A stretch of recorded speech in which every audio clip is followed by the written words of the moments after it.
Hello, hello. Here we go again. This is episode 3 of the complete Residence Discography. Complete, bound to forget something, especially like compilations and stuff like that. But we are to episode 3. Episode 1 was all their most avant garde concept albums from like 72 to 77. Episode 2 was like their 78, 79 blow up, more like new wavy, song structured, etc., which we're going to continue right now. This is 79 to 81, another bunch of stuff. This actually ends up being mostly Snakefinger solo albums. But yeah, so let's see what's going on now. All right, late 1979. I don't know why I didn't include this with the last episode. I think I just wanted to end with Eskimo, but Snakefinger releases his first solo full-length album, Chewing Hides the Sound. This is all written, performed, recorded with the Residents. Great album. It fits in with all that stuff we covered in the last episode. It's all very weirdo, new wavy-ish, quirky pop kind of stuff.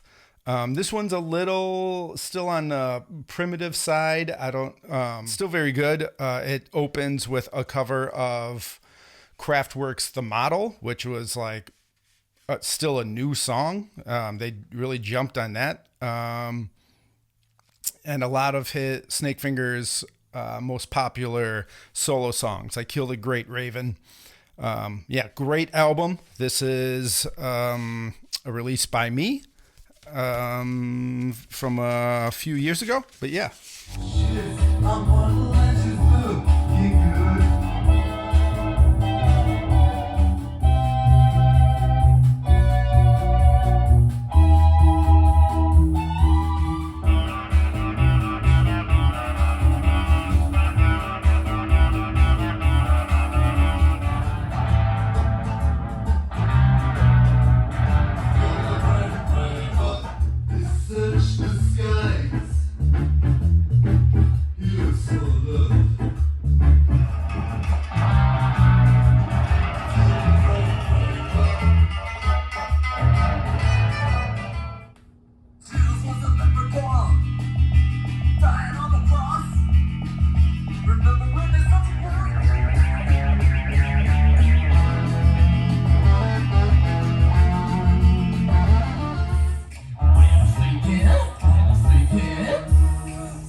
April 1980. The success of Eskimo is huge, so they do a very odd single called Diskomo, which is kind of silly, but I kind of like more than Eskimo. It's like they took the catchiest parts of the music. You know, mostly Eskimo is mostly like grunting and sound effects, stuff like that. But there are these little moments with little music parts, and so it's like they took those and put a real shitty, what's supposed to be a disco beat on it, but which just sounds like and it's awesome. It's an awesome track. And the flip side to it is an EP called Goosebump, artwork by Jad Fair of half Japanese and a bunch of other stuff. This EP is really good. This is terrifying nursery rhymes performed on toy instruments from Toys R Us. And it's great. The first time I heard it was on the mid 80s CD compilation called Hell, which we won't be covering, but yeah, it introduced me to a lot of their music because back then there was no internet and you just bought whatever you found at stores and had no idea there was this massive collection behind this band. And sometimes you didn't know albums were even compilations until a decade later. But yeah, Diskomo Goosebump, definitely get it.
October 1980, the commercial album. This is another one that most people know if you know The Residents.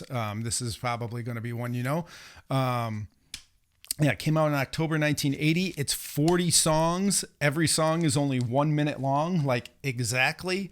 And the legend, the whole legend behind this album is so since they made all these really short commercial songs and then they paid for commercial time on radio. So, you know, Joe Schmo listening to his regular radio program, instead of hearing a commercial about like a car dealership or something, would all of a sudden have to listen to like Easter Woman by The Residents or something like that. Picnic Boy. And I just think that is one of the coolest ideas I've ever heard. So yeah, this is another album of like creepy weirdo pop. I've been listening to this for over 30 years. I still love it. It can sometimes get frustrating because, all the songs are only 1 minute. So if you love a song, sometimes you're disappointed. But if you don't like the song, it's over before you know it. So that works. Also of note is even though in the last episode, it was basically Randy, the singing resident, taking over and being like the only singer, we do get to hear other voices on this album again. I never noticed before, but now that, I'm more mental and also more, way more familiar with everyone's voices, I definitely picked out some Bobuck and Snakefinger sings some on here, as well as some guests, like Chris Cutler's on here, Fred Frith plays on here. They're actually credited on here, but in recent years, it's kind of come out that Brian Eno is somewhere in here and David Byrne of Talking Heads. At this point, they're really hyped, and a lot of people that are interested in different music and different ideas were really into them, and any chance they could, people were visiting their place in San Francisco, and if it worked out, jumping on a track.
Also October 1980, the commercial single.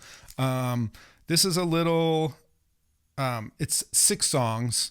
4 of them are from the commercial album.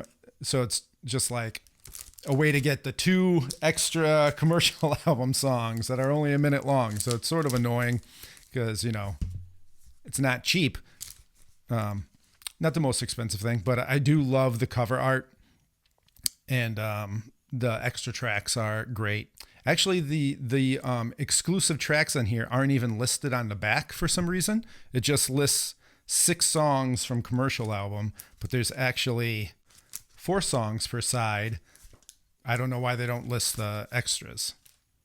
They did weird things, but yeah, the song "Shut Up" is on here, which is sort of a classic oddball rarity.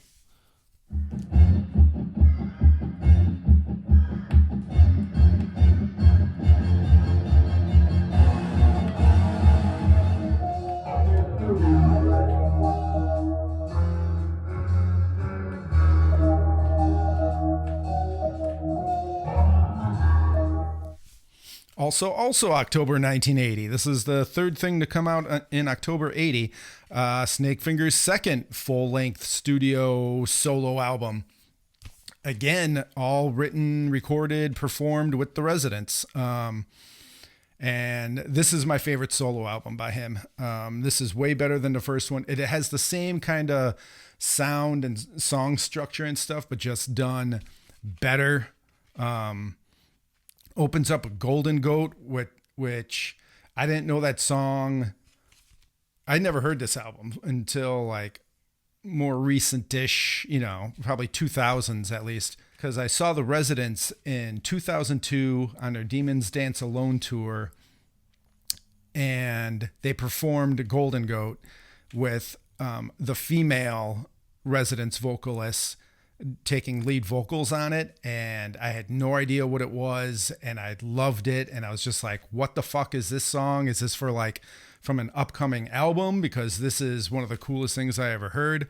Yeah, that was a very good performance. But anyways, this album is absolutely great. Also has Trashing All the Loves of History on it, which is a song I covered about 20 years ago in a very yelpy, spazzy kind of way, a little on the obnoxious side. This is another one that I put out, so I also did this one.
All right, this one has a lot of story behind it, so hopefully I won't ramble too much. Where to begin? So, the 2 studio albums, full-length albums by Snakefinger, all performed by the Residents. So they have a Resident sound to them in that quirky, weird, oddball way. But Snakefinger liked a lot of different kinds of music. He was really into blues and R&B, and around this time was really into the punk rock. And so the story is, he went to Jello Biafra of Dead Kennedys and asked Jello if he knew people that wanted to be in his band, because he wanted to start a punk band for his music.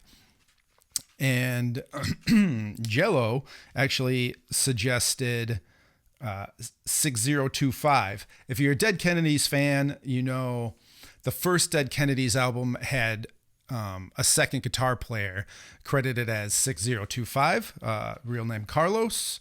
So Carlos left Dead Kennedys like shortly before this, and so Jello was like, hey, you know what, Carlos left Dead Kennedys, he's starting a new band, he's getting together with some guys, why don't you go talk to him? And Snakefinger met up with them and took them all, took Carlos and the entire band, and that's what this is. And at this time, Snakefinger was doing shows as Snakefinger and the Dead Residents, and I think that's awesome. It's worlds colliding, Dead Kennedys connection, Residents, Snakefinger playing punk. This is awesome. So this is like my favorite Snakefinger recording. No one knew it. It was just sort of like a bootleg floating around for decades. It was never officially released. And so this is the album that kind of made me start a record label. Before this, everything I released was just my own music. And then this was the one that just got me like fighting to put something out. Probably started working on it 2014, maybe even earlier than that. But at this time, the Residents were not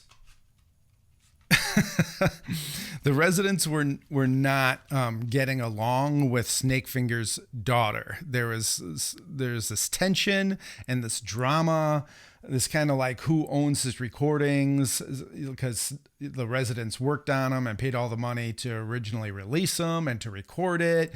But, you know, she's his daughter and would like to, you know, keep doing stuff with it. So there's all this stuff going on, and they weren't talking, and there's like no Snakefinger releases happening. Like, you couldn't release any of that stuff. And I'm happy to say that I'm actually the one that, me coming in there and talking about this and having to work with them is what smoothed everything over. I believe one of the first thing the Residents said to me was, Lonnie has not been kind to us in the past. But so I'm the one that got all that cleared up. Lonnie now, you know, has her dad's stuff and can allow other labels to release it, like myself and other labels. So it was awesome, and everyone was happy, and it turned out great. And this is what initially got me connected with the Residents. It was cool talking to Jello again. I've met him through my own bands. We always keep in touch. This is actually one of our most popular releases, and I actually had to repress it, which I don't usually ever do. Artwork by Molly, who you'll hear about later. From San Francisco, the home of Ralph Records and the Residents, ladies and gentlemen, Snakefinger.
Used to have a grandma, she always told me, dear.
Little Tuxedo Moon is the little song he wrote.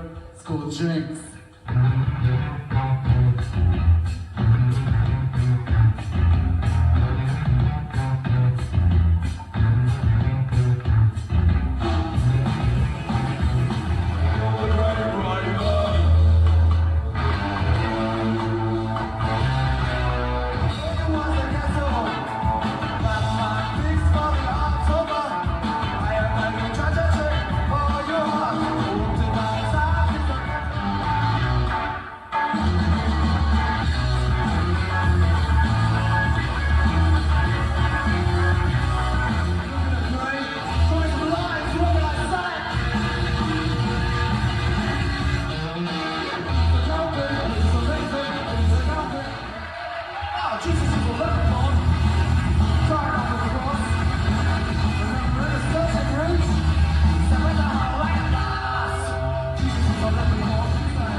And finally, we're going to end this one with another oddball. This is from April 1981, and it's a single by Gary Panter.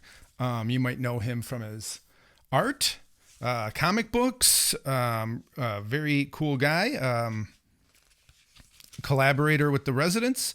But yeah, in 1981, he releases this single, and it's totally the Residents playing on it.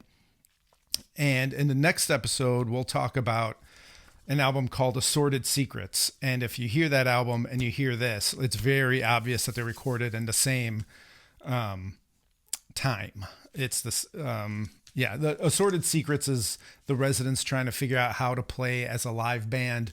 And I don't know if they just had a visitor one day or if they're like, hey, we're working on this. You want to come mess around? But yeah, this is awesome. It's kind of sloppy in an awesome way. It totally fits in with like, you know, the new wave punk era. It's great. I don't have the full length album, which I didn't even know existed until a few years ago. I tried reaching out to a couple people to see if I could reissue that, but no one ever responds. So I don't know what the deal is with that. This is not released on Ralph Records. He got signed to another label for this, but it is The Residents with Gary Panter. Let's check it out.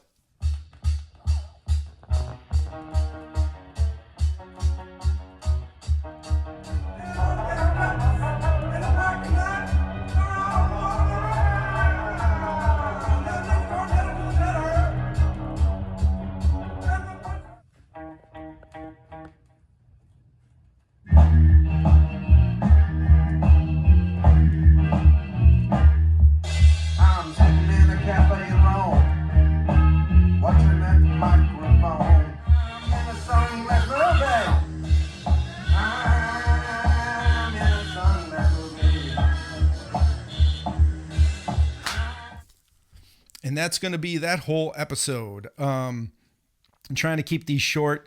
There is so much stuff. I have everything mapped out, like, and it gets real nutty. And this is going to take like over 20 videos here. There's so much stuff.